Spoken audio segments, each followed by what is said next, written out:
While the nuclear industry has flogged its PR propaganda talking points to convince the public that nuclear is somehow clean, let alone carbon-free or the solution to climate change, that doesn't take into account the full nuclear fuel chain and all of its impacts, starting with the devastation of uranium mining. So when you meet someone who has grown up between two unremediated uranium mines less than a mile away from the site of a 1979 radioactive uranium tailings dam breach, and she tells you, we've had some people pass away from cancers, respiratory illnesses, pulmonary fibrosis, COPD. So basically these people who have passed away from respiratory illnesses, we had to watch them suffocate to death. It's almost a norm here because of the radiation and the impact that the dust and the water and the land has done to our bodies, done to our community. And that's just the start.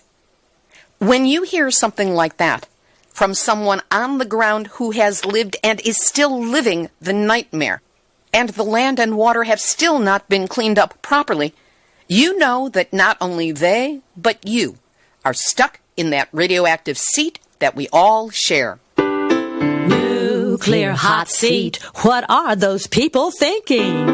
Nuclear hot seat, what have those boys been drinking? Nuclear hot seat, the corium is sinking. Our time to act is shrinking, but our activists are linking.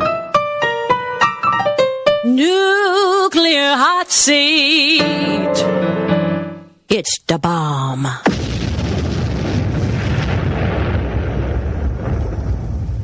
Welcome to Nuclear Hot Seat, the weekly international news magazine keeping you up to date on all things nuclear from a different perspective. My name is Libby Halevi. I'm the producer and host, as well as a survivor of the nuclear accident at 3 Mile Island from just 1 mile away. So I know what can happen when those nuclear so-called experts get it wrong. This week, July 16 marks 2 deadly anniversaries in atomic and nuclear history that both happened in New Mexico. The first test of an atomic weapon, the Trinity test near Alamogordo in 1945, and the Church Rock uranium tailings spill on Navajo Nation land in 1979. We will focus on the Trinity atomic bomb explosion and its after effects for next week's program. For now, a special encore presentation of last year's 40th anniversary of the Church Rock uranium tailings spill on Navajo Nation land, the release of 94 million gallons of highly acidic radioactive uranium mining waste into the Perco River. It contaminated water and land for more than 80 miles downstream and has yet to be cleaned up. We'll hear from a miner who was on the job the day the tailings dam ruptured. Elders who lived between unremediated uranium mines and next to the site of the spill. Activists fighting for complete cleanup. A solemn commemoration that included spiritual ceremony and visitors from as far away as Japan offering support and solidarity to the Navajo people. Even representatives from the Environmental Protection Agency, a state senator, and the president of Navajo Nation.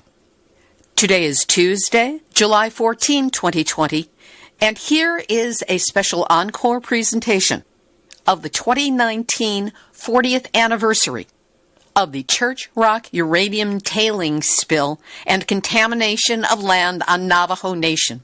First, some background. At United Nuclear Corporation's uranium mill in Church Rock, New Mexico, on the morning of July 16, 1979, a 20-foot section of the earthen dam at the uranium tailings waste pool collapsed.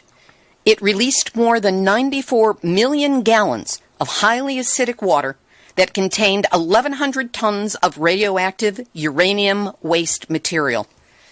The fluid waste flowed into the adjacent Perco River, traveling 80 miles downstream, past Sanders, Arizona, leaving a trail of radioactive contamination that has, to date, not been cleaned up. It remains the largest single release of radioactive material in U.S. history. Nuclear Hotseat journeyed to Church Rock for Uranium Legacy Remembrance and Action Day, the 40th anniversary commemoration of that uranium tailings pond breach and disaster. The goal was to learn more about what happened during that time and what is happening now to clean it up. But we also learned about the ravages of uranium mining throughout Navajo Nation, where more than 500 unremediated uranium mines continue to contaminate the land, water, air, and people. I conducted several interviews in the days before the commemoration events. I first spoke with Larry J. King. As a young man, he worked as a miner, taking weekly measurements of how much uranium had been taken out of the UNC mine by workers, as they were paid by the footage they produced. Larry King and I first talked about the lax safety requirements at the UNC mine. What did the company tell you about the danger of being around uranium and any kind of safety practices that you should follow? Nothing. There was absolutely no forewarnings of what could come, how your health could be affected by being exposed to uranium. Nothing. The only time we had any kind of safety training was at the beginning of the employment. Just told us these are your safety apparatus, your safety boots, your slickers, more like a raincoat and pants, and your safety helmets with the underground lamp, gloves. That was it. So the only thing that I had to wear every day was the safety boots and the hard hat and the lamp. Nothing else. Just about everybody was like that because it wasn't mandatory. They didn't stress that you gotta wear this all the time. Respirators, nope, it was not. Were there any radiation monitors around or Geiger counters? They had a little object that they stuck inside our helmets, a dosimeter, and all I remember is it was placed in there, and I don't ever recall ever being called in to get the recording or get it scanned. Nothing. And we were not told how much exposures we had. Nothing at all. We then discussed the tailings pond and the early warning that was not heeded that something was terribly wrong. We drove over to the mill site, to the dam where the tailings dam were, and on the southern end of the tailings pond, I saw a lot of people there walking back and forth. We drove up to where they were, and right away I noticed large cracks in the tailings dam, large enough to put your hand in there, but you can't see the bottom of it. It just went down. It was black, so I couldn't see the bottom. There were several of them. I just wandered around there, and my supervisor was at a distance talking to other mining officials. I'm sure they were the top brass for the company. I don't know if they were also from the New Mexico Environment Department. I don't know. But they were there for a long time. I don't know what their conversation was. Then after that, we just got back in the vehicle. We just drove back to the mine site. The dam was still holding. So UNC knew that they had a problem and did nothing about it. At some point after that, Larry was not certain if it was days or as much as 2 weeks. Everything changed. It wasn't until after 8 o'clock, I don't know, about 9 o'clock, by the time all the personnel had switched over from the graveyard shift to the day shift. That's when I started hearing people talking among themselves that, did you see the dam? Did you see the dam? So I didn't know what they were talking about. Eventually, I heard that the dam had broke. There was a huge gap in the dam. So when I got off after 2 o'clock and I was headed home and I looked in that direction, and it's the exact same spot where I seen those huge cracks days before. Did they tell you anything about it? No. Nobody told us anything. I didn't really pay attention to what was going on at that time because I don't know if the word is naive. I was a young kid at the time, just 23 years old, so I didn't really pay attention at all. I should have, but I didn't. However, Larry did have insights into how UNC got away with their unsafe practices. In the days that followed, was there any change in the way the company acted or the way they treated the miners, or was there any kind of testing? No, it was just business as usual every day. I know there were safety policies in place because OSHA was there at the time. Every so often, the OSHA inspectors come in. And the way we knew it was days prior to them coming in, that's when they started barricading tunnels where they were not active to close off the radiation.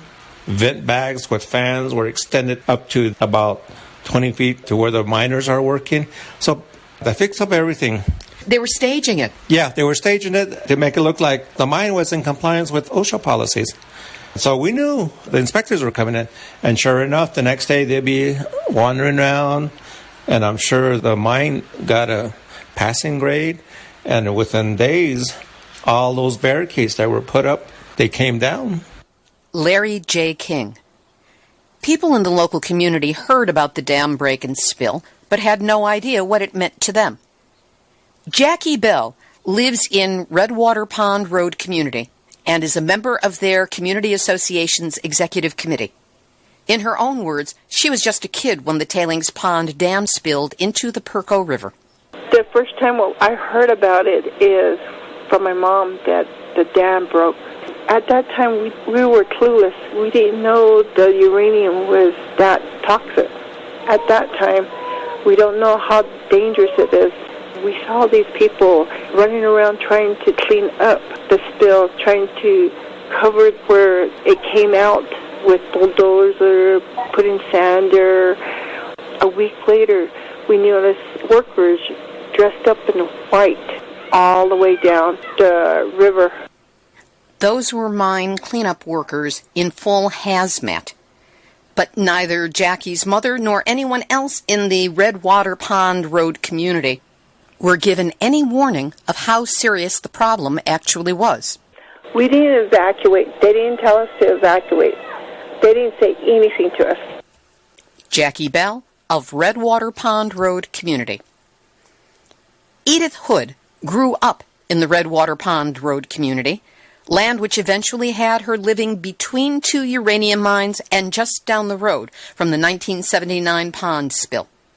She worked at a different mine than the UNC facility that had the accident, but faced many of the same dangers. I didn't know about it till about 2 days later that it had happened. I heard reports that there's already the dam breach happening, but nobody did anything about it. I don't think anybody had an idea what to do or how it would affect people maybe down the way. Especially for us, never, even me having to work in the mines, did I ever hear the word unsafe. Something's going to happen to you, especially, physically, your body. She didn't learn about the dangers until more than 20 years after the spill. Probably in 2003. The mines had been closed for like 20 years. And I guess most of our talking was about the mine sites where they were left as is, not fenced in, not covered, no signs, nothing. When the first testing was done around Redwater Pond Road Community, the results were shocking. What did they find? Hot spots. This is along the highway. And then somewhere they got into the ditches as they kept going up through here, up into our little arroyo that is right in the center of the community. They showed hot spots. Very hot. They never said it was unsafe. Everything's clean. And they left. After that time, that's when I was diagnosed with lymphoma. Edith Hood. Terracita Keyanna has lived her entire life in the Redwater Pond Road community. She was not even born when the Church Rock uranium spill happened. But that did not stop her exposure to uranium mining waste by what was deposited by the spill and the two surrounding mines. I asked her what she had been told about the accident while growing up.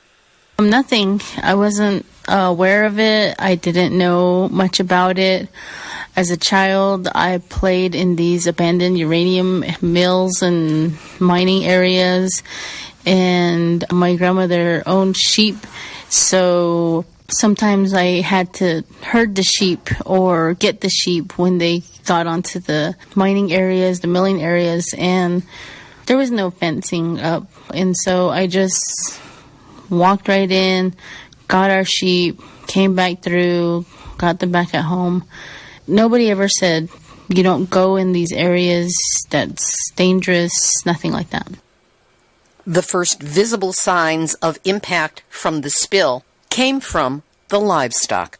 A sheep that had been butchered years ago, and the entire insides, the internal organs, all are tinted yellowish, and that's due to the radiation. The problems continue to this day. They won't allow us to plant crops because we can't eat them. We can't keep our livestock. The reason why we have our livestock is because we utilize them as an economic way and also a cultural way. We don't just keep just to have, as white folks like to have horses and cows just to be there. We like to utilize everything. So our sheep, we eat it. The wool, we use it to create rugs. Through the years, the impact on her family's health has been extensive and devastating. We have had cancers, respiratory illnesses. We've had some people pass away from respiratory illnesses, pulmonary fibrosis, COPD. So basically, these people who have passed away from respiratory illnesses, we had to watch them suffocate to death. And it was very traumatic, and it's something that we have to live and endure just because it's almost a norm here because of the radiation and the impact that the dust and the water and the land has done to our bodies, done to our community. You know, you hate to say it, but it's kind of just like environmental racism, where our community is somewhat seen as expendable. You hate to say it, and you hate to feel that way, but that's how it feels for our entire community, that we are the expendable people because it took so long for anybody to acknowledge what was going on here. Terracita Keyanna. Anna Benally also lived and still lives in Redwater Pond Road Community. She was 20 at the time of the disaster. My dad was taking me to work, and as we were passing the dam, it was all broke. You know, it had already gone down. We didn't even think about it. I don't remember seeing any media or whatever around there. It was just like a daily thing for us. We were never really taught about radiation. We were never really taught about damages that uranium can do.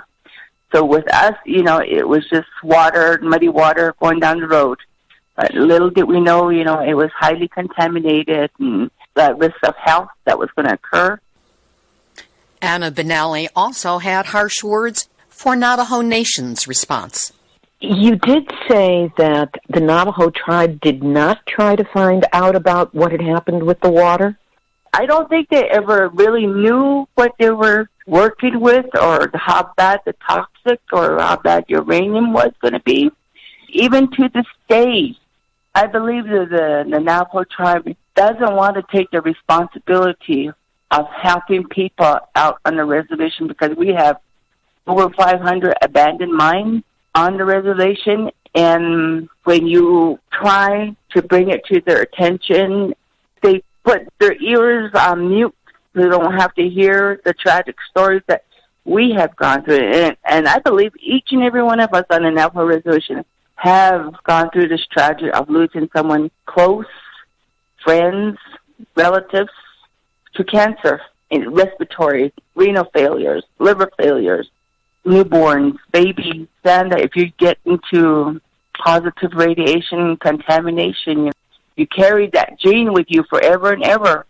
So I don't know how long we'll be living on the Navajo reservation, and slowly they are killing us off. Anna Benally of Redwater Pond Road Community. The next day, I was taken around Navajo Nation by Percy Byron Anderson, who works as a contractor with Conservation Voters New Mexico and is vice chair of a local Navajo Nation chapter's Community Land Use Planning Committee. Newly elected Navajo Nation President Jonathan Nez was on an annual run with a youth group to raise awareness of health issues on the reservation. I caught up with him at one of the water stops to ask about Navajo Nation starting a health initiative to collect data on the people who lived along the Perco River and were hardest hit by the radiation from the uranium spill. This is an issue that was mentioned to me by several of my interviewees. Being a skilled politician, President Nez ducked a direct answer to my question both times I asked it, but regarding the commemoration of the uranium tailings spill 40 years ago, he did say, "The annual walk is this Saturday, and then the film festival will be on Sunday, which I will be attending to support the community and our organizations who are holding the federal government accountable." He later repeated, "Most definitely I'll be there for the film festival on Sunday." Navajo Nation President Jonathan Nez. A reminder that this interview is from 2019. President Nez's more recent response to COVID-19 is a subject for another time. A short time later, again thanks to Percy Anderson, I attended a meeting between the governor of New Mexico, Michelle Lujan Grisham, and local Gallup business leaders. The governor's staff and security stopped my attempt to get a quote from her about the proposed Holtec interim storage facility near Carlsbad, which she strongly opposes. One aide, Victor Reyes, promised he'd get my card and request to her communications director so that she could contact me for a quote, which has not yet happened. But I did meet State Senator George Muñoz, who represents Gallup, and he was quite concerned. My wife worked out there at Church Rock Elementary, right? And she's a firm believer that there's something with the water out there, and it's affecting the kids. And having failed to get a quote from the governor on the proposed Holtec so-called interim storage site near Carlsbad, I couldn't resist asking Senator Muñoz about it. Why does New Mexico always have to be the dumping grounds? Those are shallow mines with the underground storage already there, right? And then we got fracking and oil production down there. And to drill those shallow shafts like that's crazy. New Mexico State Senator George Muñoz from Gallup. We will continue with our special encore presentation of the Church Rock 40th Anniversary Program in just a moment. But first, we're in the busy season now for nuclear information hitting the media. 75th anniversary of the Trinity A-bomb test, and then the dropping of the atomic bombs on Hiroshima and Nagasaki.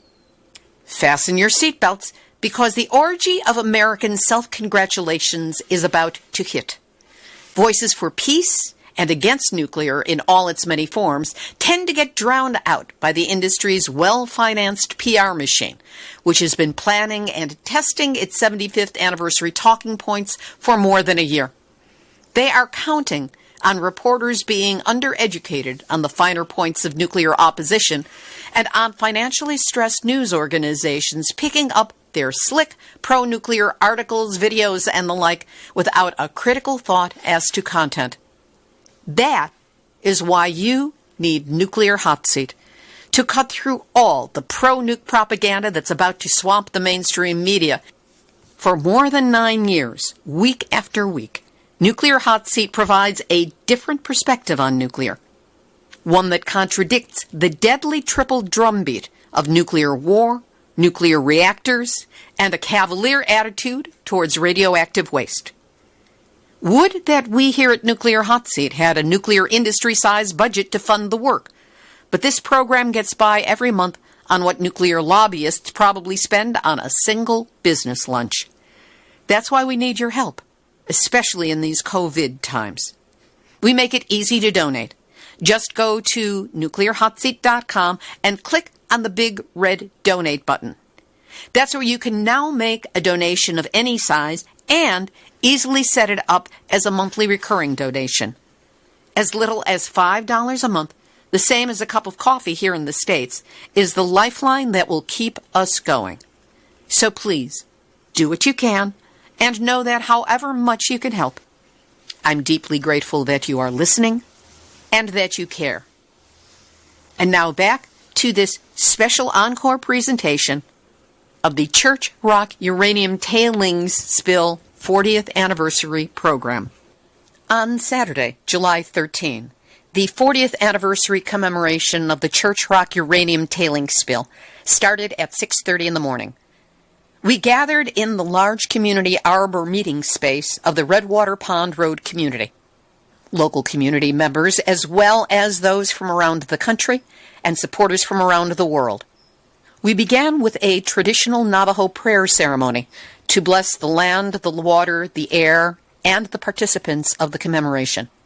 Then we gathered in loose groups behind banners initially carried by many of the young people. They read, "Keep uranium in the ground," "Water is life," 1979 Uranium Legacy Remembrance and Action Day, and Letso Duda, which means approximately no uranium mining. There were no chants, drums, songs. This was a solemn march, more than 100 of us. Along the way, I spoke with some of the people there about who they were and why they were there. Hi, my name is Chip Thomas. I'm a family practice physician actually on the western part of the reservation, some 3 hours from here. I've been a family practice doc in the Indian Health Service for the past 32 years, and within the past 5 to 6 years, I started taking care of a cohort of patients who are older men who worked as uranium miners, and I've been helping them get recertified to get their benefits from the Department of Labor every 6 months. And I'm here in support and solidarity with the group of patients, the miners, the former miners that I take care of. My name is Katsumi Furitsu. I came from Japan. And I'm a medical doctor, and I'm really concerned about health effect of radiation. And you know that in Japan, we had the disaster of the nuclear bombing in Hiroshima and Nagasaki, and then now we are suffering from the Fukushima nuclear power plants issue. So I think we have the common problems here in Redwater Pond Road and over there in Japan. I think I really want to unite the people to stop all the process from the uranium mining to the nuclear power plants and bombing. I'm Lon Burnham. I'm from Fort Worth, Texas. I've been involved with nuclear issues since I was an undergraduate a long time ago. I'm here today to be in community with this community and support their struggle. July 16th is a very important anniversary to commemorate. Here it's the 40th anniversary. Down south, I'll be in Tularosa next Saturday. They'll be commemorating the 74th anniversary of the initial bombing of citizens of the United States. Training test site. As we marched up the road, I fell into step with Paul Robinson of Southwest Research and Information Center. He explained to me exactly where we were and what we were looking at. There was a dam break that released 400 million liters of fluid, pH of 2, like battery acid. And there was also seepage under the dam because it was built on poorly consolidated material, sandstone. And so there's two different kinds of problems at this site. So we're standing on a road that's been rebuilt. It used to be a haul road to the Kerr-McGee mine about a quarter mile north of us. And this whole landscape has been stripped of soil to get to a radium in soil standard. And then covered, and there's some sediment control barriers. So it's part of the remediation of this largest uranium mine in Navajo Nation. And we can see the surface of the covered tailings pile, which is the residue from the mill processing. And that's the location that EPA has proposed the mine waste at Church Rock be moved to. And the Nuclear Regulatory Commission is doing an environmental impact statement on that proposal. Is that supposed to be part of the cleanup?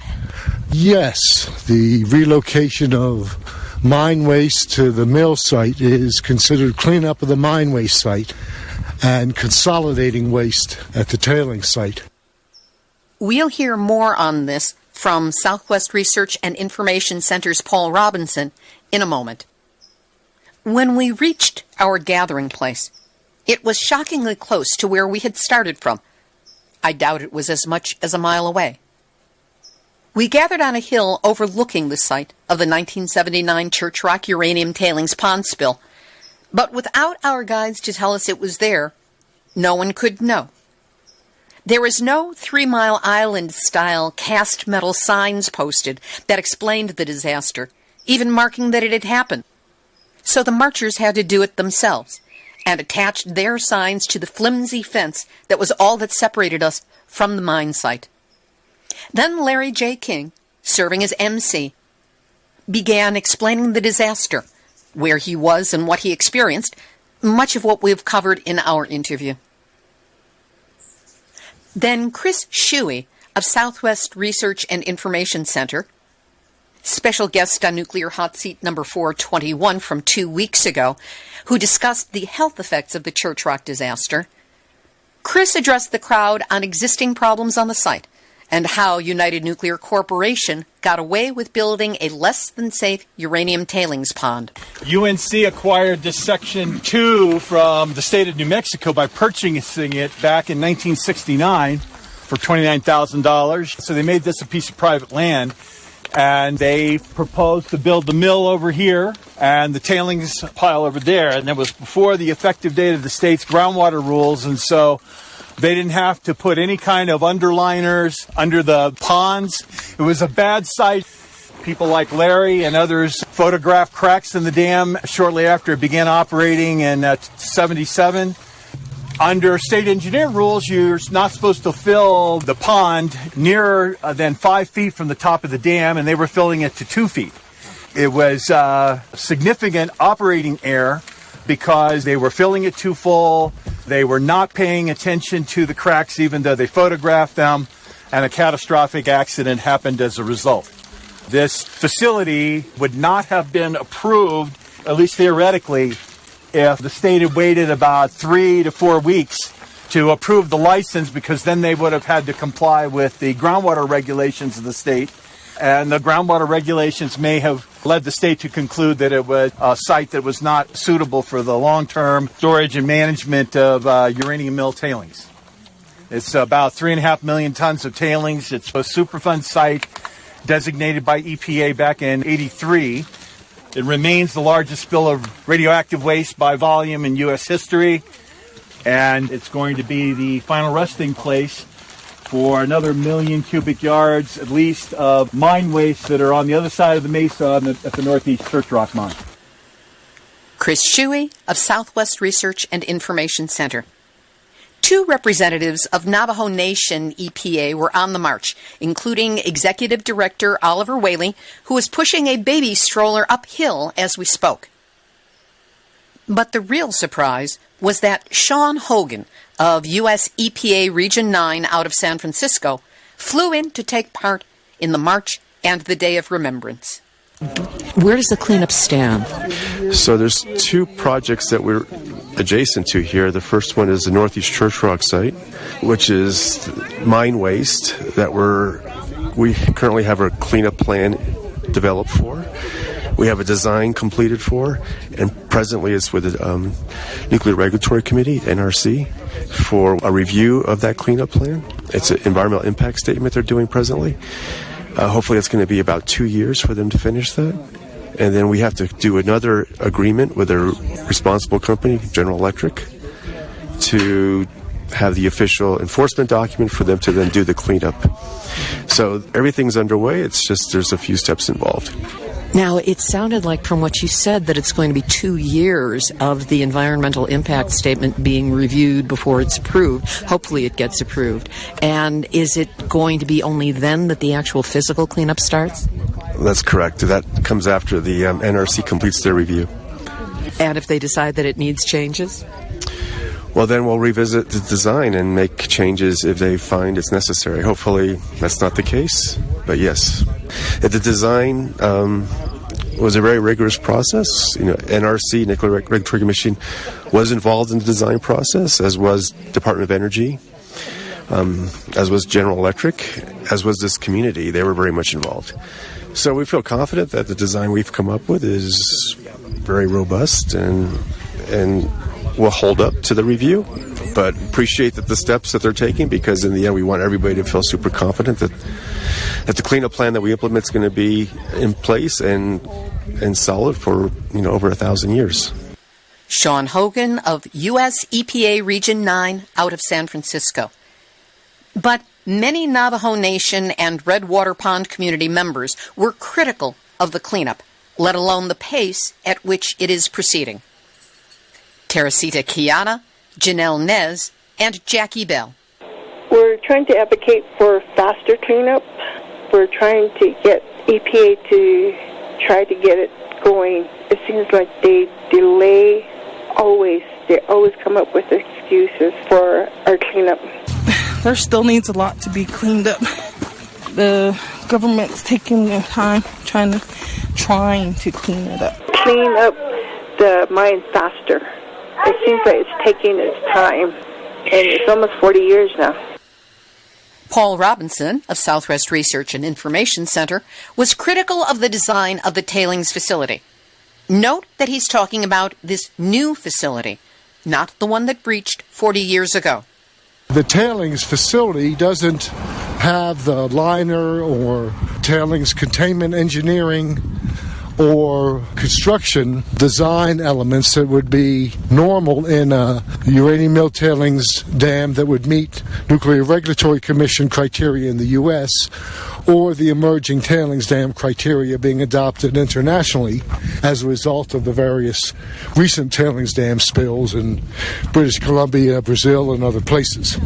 So it's a poor design that's already failed once and doesn't meet criteria for modern facilities, yet GE and EPA are trying to get the Nuclear Regulatory Commission to approve it. So the environmental impact assessment will be the review of that design. Longtime Navajo environmental activist Earl Tully was even more critical of EPA's plans. We want to combine our forces together and begin to talk about how Navajo is going to be taking care of the $85 million that has been allocated by EPA to do the cleanup. One of the areas is what is the definition of clean. And then also the other area is that who's going to be supervising and then who's going to monitor those aspects. Right now we only have one trustee taking care of $85 million. 28,000 square miles, 17 million acres, over 500 different sites as far as uranium, abandoned sites and different things of that nature. EPA's mentality is basically just going out there just like the mining company did. By that, what I mean is that they didn't give them the full exposure. People utilize the vehicles to haul wood after their time off. They take it home, and now they have cross-contamination and different things of that nature. EPA is in the verge of hiring Tetra Tech. Tetra Tech basically did a bad job over in San Francisco, Hunters Point, where they doctored data. If they were manufacturing data for the Department of Navy, what is Navajo Nation? Who are they that they cannot do that to? Earl Tully. The issues of the cleanup, relocation, and disposal of contaminated materials are too complex to examine in depth in this episode. But they will be a focus for a future episode of Nuclear Hot Seat. On the way back to the Arbor, I spoke with more of the people who had come to join in this commemorative march and offer their support and solidarity to Navajo Nation. Kyoko Sato. I'm originally from Japan, Tokyo, but right now I'm based in San Francisco, California. I'm here because I wanted to learn about the experience of these people here. I study nuclear politics and the history. Originally, it became my interest after the Fukushima nuclear disaster. I grew up in Tokyo, and then I didn't know anything about Fukushima supplying energy, and then the disaster was such a shock for me. So from there, I started looking into the history of nuclear technology and started going to places like Hiroshima, Nagasaki, 3 Mile Island, Hanford site, to understand. You can learn about official explanations of why things are there, what happened, but I also wanted to learn more about local people's experience. So here I actually learned about Church Rock. I've heard of it, this spill, but I didn't know how big, how terrible this was. Then I learned about this when I attended the commemoration of the 40th anniversary of the 3 Mile Island. Some of the people there, like you, Livigi, or Norma, those people talked about, do you know about Church Rock? So I looked into it and then realized, oh my God, this was a serious disaster that hasn't been talked about or addressed. So here I am trying to learn more about what happened, how people have lived here, what's going on right now. I'm Yasushi Uchiyamada from Japan. I'm an anthropologist. I've been working on the issue of this post-Fukushima nuclear power plant accidents. I'm formerly doing research in untouchables in South India, but after this Fukushima accident, I thought it's so important to see how there's a lack of information. We didn't know what's really happening. People did not have much say about what to do. So I started my research on people's knowledge about nuclear issues and what kind of information were available. I found there was a link between other places like La Hague in France. There's a used fuel reprocessing plant where Japanese used fuels were transported. And then I thought there's more linkages between those places. And then I found this was where the first nuclear bomb was. The process of producing the first nuclear bomb. It's atomic bomb. So the problem is that we were very much divided. But I thought it would be nice if the people share their limited knowledge. So that's why I'm here. Sunny Dooley is a traditional Navajo storyteller, and she had this to say. Our elders that are in their 70s and in their 80s, of course, have all passed on because of what uranium and nuclear sources do to every life form. I'm talking about the microbes and the little cells that exist in the earth, all the way up to birds, animals, reptiles, and insects, and eventually humans. Recognizing the devastating effects of this particular form of energy must be absolutely recognized. And we can no longer live thinking that it's okay. I see the devastation in my communities all across New Mexico, Arizona, Utah, and Colorado, where the Navajo Nation sits. There are 300,000 Navajo people, and I would say a huge chunk of them have been affected by the after effects of this particular spill, but also from the unremediated uranium mines that number in the 500s across the Navajo Nation. Attempts are being made to remediate them, and at the same time, as Diné Navajo people, we are also recognizing that we need to be healed. Not just the five-fingered human types of healing, but we've got to heal the earth, we've got to heal the waters, we've got to heal the air, and we've got to heal one another so that the next 70-year legacy is going to be sustainable and strong. Back at the arbor, where we caught our breath, booths had been set up for various Navajo Nation organizations dealing with the cleanup, health issues, and ongoing political issues. The crowd milled around, talking with group reps, taking flyers, signing petitions, buying T-shirts. Speakers at the podium addressed the crowd. The food was plentiful, delicious, and often traditional. The Health Service's Think Zinc program offered samples of blue corn mush prepared traditionally with juniper ashes, which makes it naturally high in zinc and may help prevent or lessen the effects of autoimmune diseases, slow growth in children, and cognitive function. Unlike most public events I've attended, there was no incessant background music playing, no raised voices except for the occasional squeal of children playing or an infant briefly squalling. Alcohol is not allowed to be sold in Navajo Nation, so this was a sober gathering as well. In the booth area, I spoke with other activists. My name is Jonathan Perry with the Eastern Navajo Dene Against Uranium Mining INDOM out of Crown Point, New Mexico. We're focused on opposing new development projects within the Four Corners area, mostly emphasizing Crown Point and Church Rock. We've been opposing the in-situ leach mining method there in the area, so we're focused on protecting our groundwater and also supporting organizations that put an emphasis on cleanup abandoned sites and contaminated areas across Navajo Nation.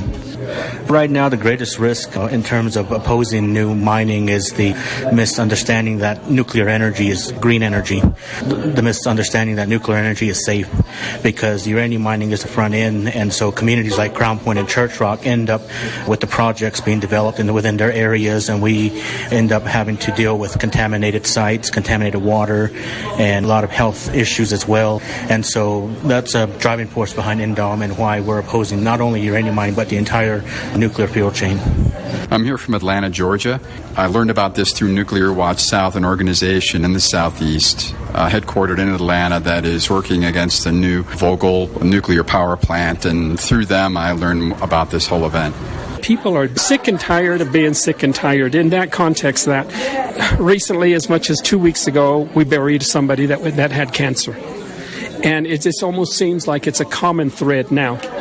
During the Vietnam War, you have people coming home and they were dying, they were casualties of war. And the casualties of war is still here today. And that is through the nuclear aspect of it. This was a rare opportunity to catch up in person with other activists. Author, filmmaker, and Professor Heidi Huttner came in from New York. We'd last seen each other at the 3 Mile Island 40th anniversary commemoration in Middletown, Pennsylvania. Heidi is making both a film and a book about the 3 Mile Island accident called Accidents Can Happen. Leona Morgan, a constant and consistent nuclear opponent, was there from the Nuclear Issues Study Group in Albuquerque, and Hall No, which opposes the transport of highly radioactive nuclear waste to the proposed Holtec so-called interim storage facility near Carlsbad. Here's what she had to say. And I just want to say thank you to the community who has been fighting to get cleanup and raising the issue pretty much on their own as a grassroots organization. And they've received a lot of support and help from different NGOs. And if it's election year, as they say, that's when the politicians come out. But it's really the work of grassroots people. So I just want to point out that we're here together. People from Japan, folks from the southeast. We have people coming in from all over the southwest, and some folks from New York and California.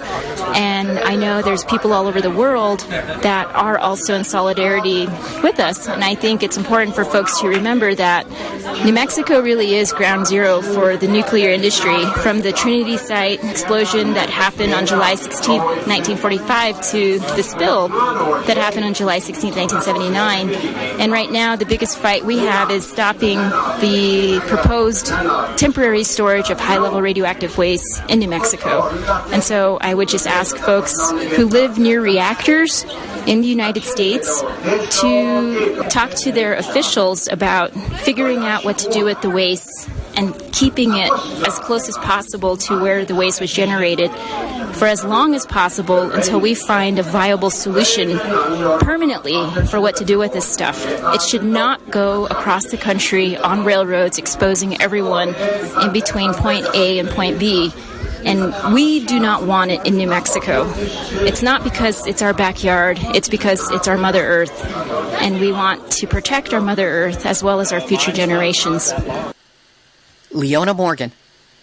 The next day, Sunday, July 14, the Nuclear Nation Film Festival was held at the Morrow Theater in Gallup, New Mexico.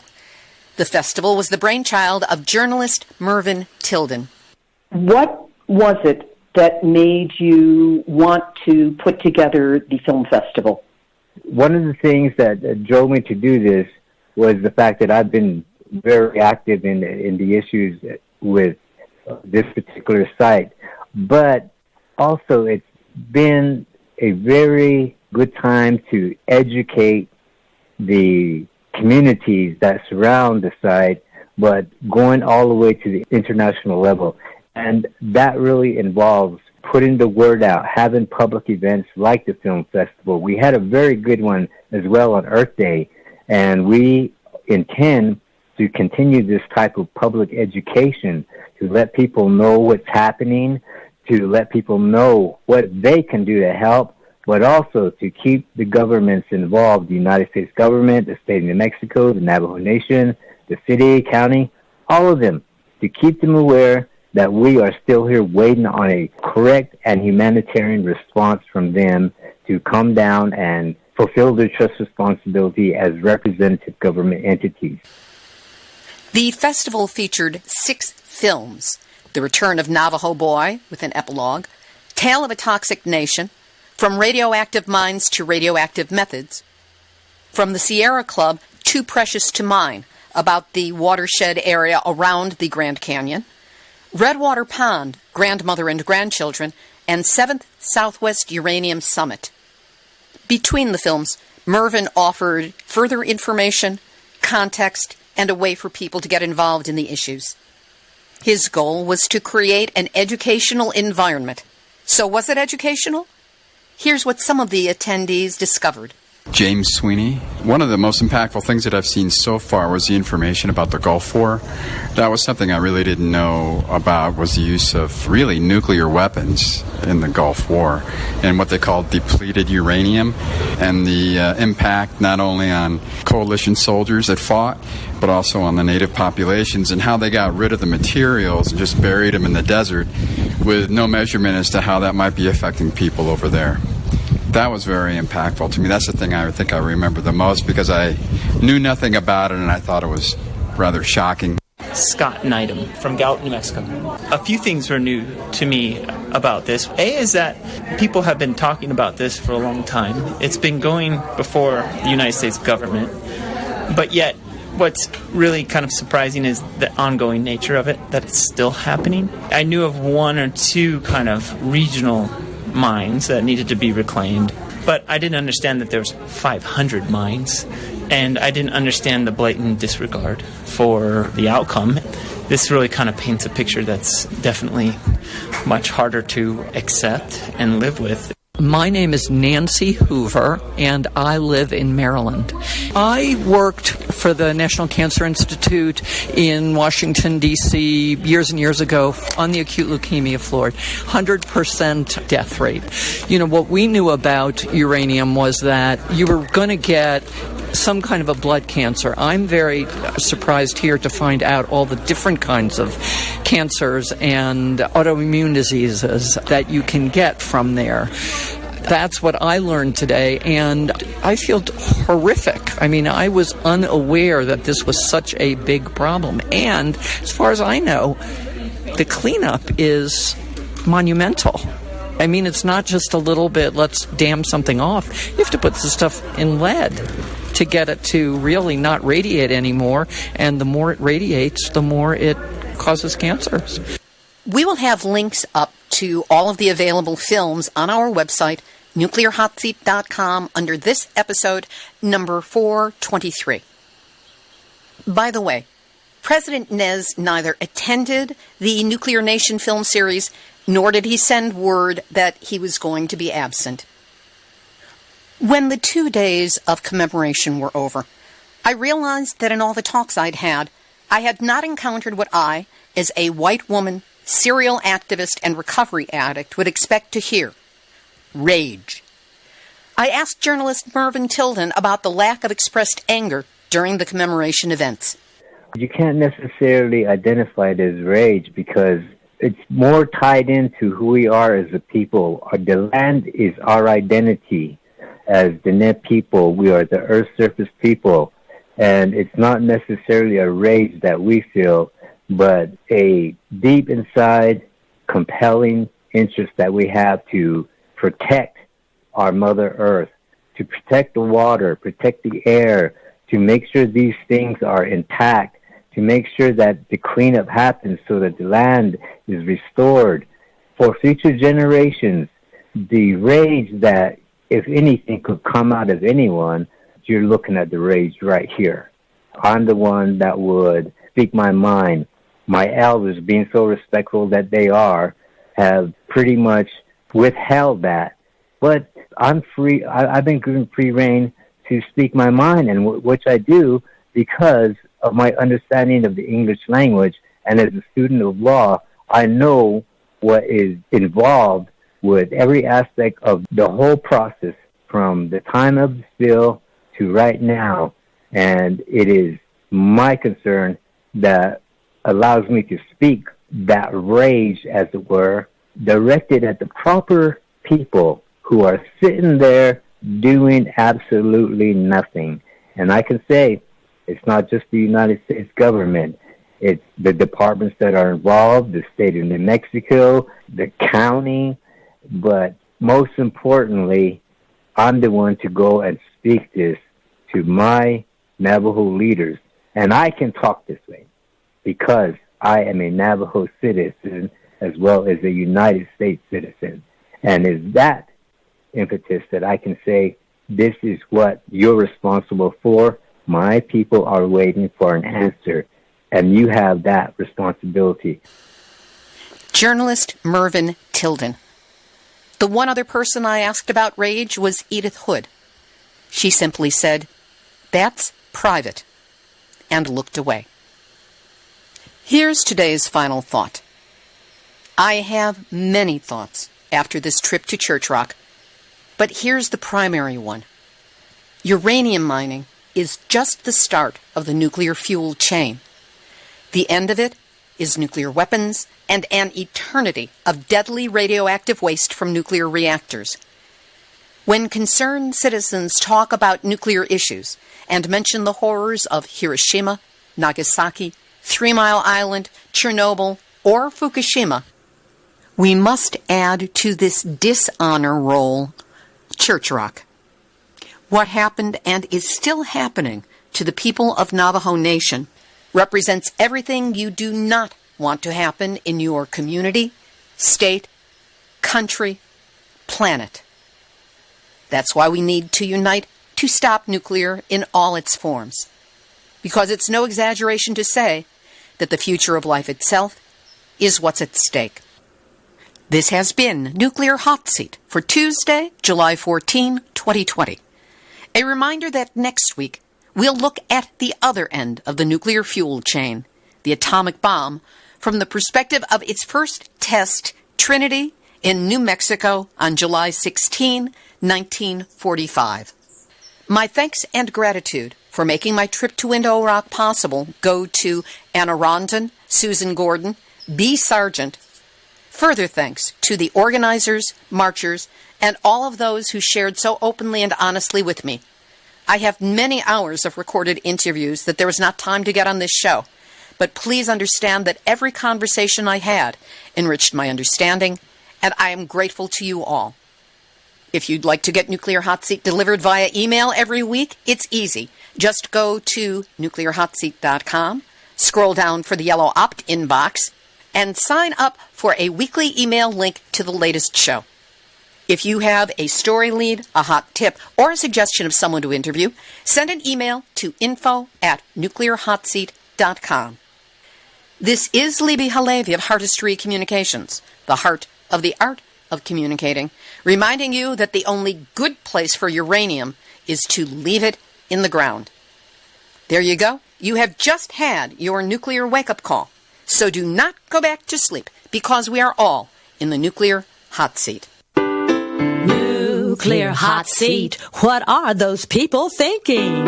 Nuclear hot seat. What have those boys been drinking? Nuclear hot seat. The corium is sinking. Our time to act is shrinking, but our activists are linking. Nuclear hot seat. It's the bomb.